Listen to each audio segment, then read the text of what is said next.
మెదక్ జిల్లా నిజాంపేట మండల కేంద్రంలోని గ్రామ శివారులో లారీ టూరిస్ట్ బస్సు ఎదురెదురుగా ఢీకొనడంతో టూరిస్ట్ బస్సులో ఉన్న 20 మందికి స్వల్ప గాయాలు కాగా 4గురికి తీవ్ర గాయాలయ్యాయి. లారీ డ్రైవర్ల పరిస్థితి ఇద్దరికి విషమంగా ఉండడంతో వారిని మెరుగైన వైద్య చికిత్స కొరకు సిద్దిపేట ప్రభుత్వ ఆసుపత్రికి తరలించారు. మండల్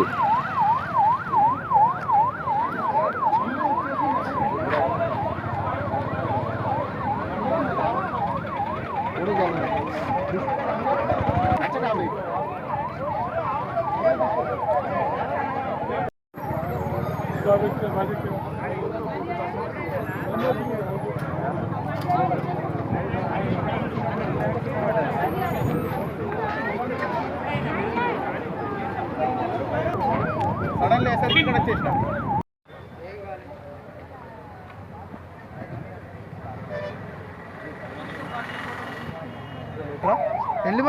ఎలా అలా అదృశ్యం ఏంటంటే